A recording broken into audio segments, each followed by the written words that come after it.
दे खाम दे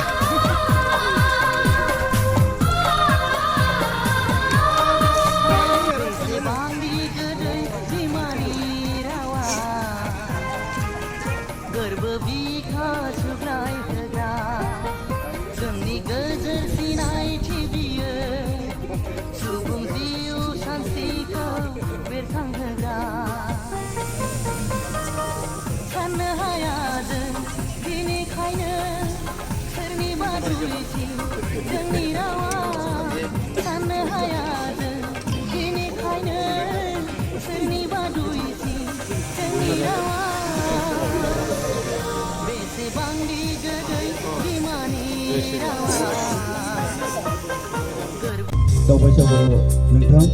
एमसिएलए भबेन बर' नोंथां बायदि आं बयखौबो मोनसेयैनो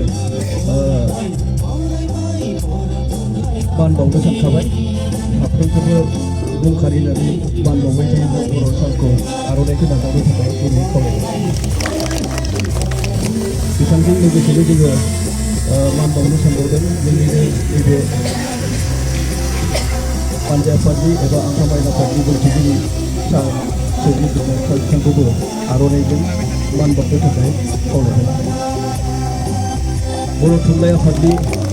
मानगोनां बयजोंबो सिबिजाथाव डक्टर सुरत नार्जारि आफादगिरि बिथांखौबो जों आर'नाइजों मान बावनो थाखाय खावलायबाय बिथांजों लोगोसे गाहाय नेहाथारि बर' थुनलाइ आफादनि नीलकान्त गयारि सार बिथांखौबो गांसे आर'नाइजों मान बावनो सानदों बिथांखौ नाजावनो थाखाय गुरै खावलायबाय दुलाराय बर' फरायसा आफादनि बयनिबो सिबिजाथाव मानगोनां आफादगिरि जितेन बर' सार बिथांखौबो आर'नाइ गांसेजों बावनो सानदों आर'नाइ बावनायखौ नाजावनो थाखाय गुरै खावलायबाय जोङो आरो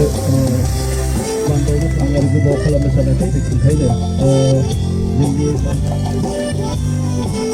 आंनि बाहागिया सोरबा थालांबावदोंब्ला जोङो इयुन हाबाफारियाव होबावसिगोन ओंखायनो दायो आं गिबि खुन्थिया गायसननो थाखाय जोंनि बड'लेण्डनि चिफ बिथां प्रमद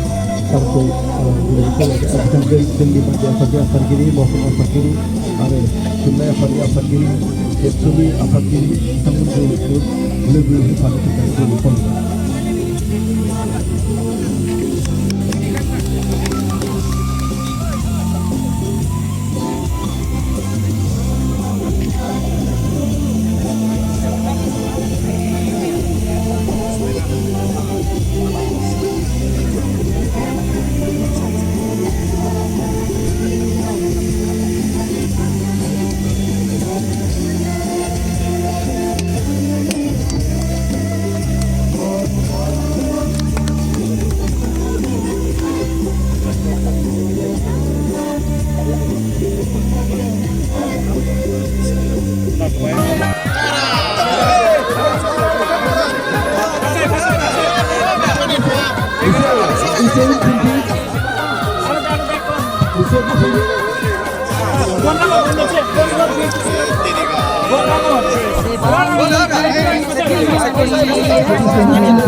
बयजोंबो सिबिजानाय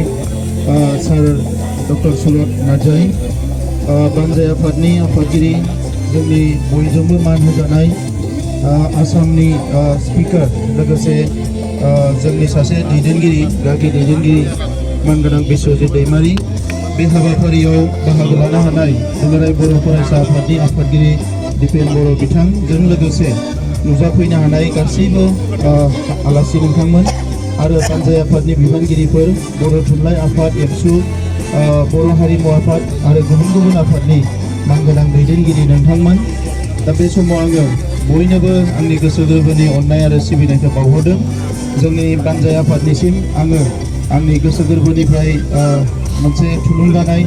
आरो बे समाव बयनोबो हामलायनायखौ बावदों। आं मिजिंथिदों बे 64थि जि डिमाकुसि जथुम्मा बर' थुनलाइ आफादनि बिलिरनाय बोसोराव जोबोद मोनसे मोजां समाव मोजां बोथोराव बेखौ खुंफुंनो डिमाकुसियाव थामथिम खालामनायखौ जोङो बयबो नुनो मोनदों। दा बे हिसाबै आं सानदों सानथामनि हाबाफारिया मोनफ्रोमबो हाबाफारिया जाफुंसार जागोन। बर' थुनलाइ आफादा बर' हारिनि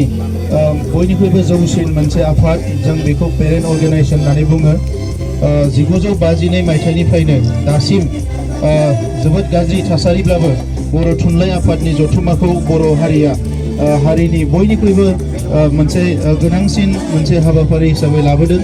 आरो बेखौ मोनसे उत्सव बायदि खुंबोदों। दा देग्लायबो आङो मिजिंथिदों बर' हारिनि राव थुनलाइया जौगागासिनो दङ आरो बर' हारिया भारतआवनो मोनसे जौगाफुनाय हारि हिसाबै दिनै बयबो हारिमुनि बिथिङावनो जा सोलोंथाइनि बिथिङावनो जा बयबो गनायनानै लादों। दा बेबायदि समाव जोंनि जिखिनि सानसुमै जोंनि साननो हनो गोरों जोंनि स्कलार्सफोर, जायफोर रिसार्च खालामग्राफोर आरो एकाडेमिशियान्सफोर, पलिटिशियान्सफोर बयबो लोगो जानानै बर' थुनलाइ बिबान मोननाय मोनै बयखौबो खावलायदों बे सानथामनि हाबाफारियाव जाहाथे बयबो गावनिनो असे हारिनि बयनिख्रुइबो आंगोनिबो आंगो बे थुनलाइ आफादनि हाबाफारिखौ साक्सेस खालामनायाव बयबो बाहागो लायो। बेखौनो आङो खावलायनानै आफा इसोरनि खाथियाव आफा बोराइ बाथौनि खाथियाव आं आरज गाबदों जे जोंनि हाबाफारिया बोथोरनि फारसेनिफ्राय लानानै गासैबो बिथिंनिफ्राय जाहाथे जाफुंसार जायो। बेखौनो आङो आरज गाबनानै आंनि बुंनायखौ फोजोबबाय। गोजोन्थों।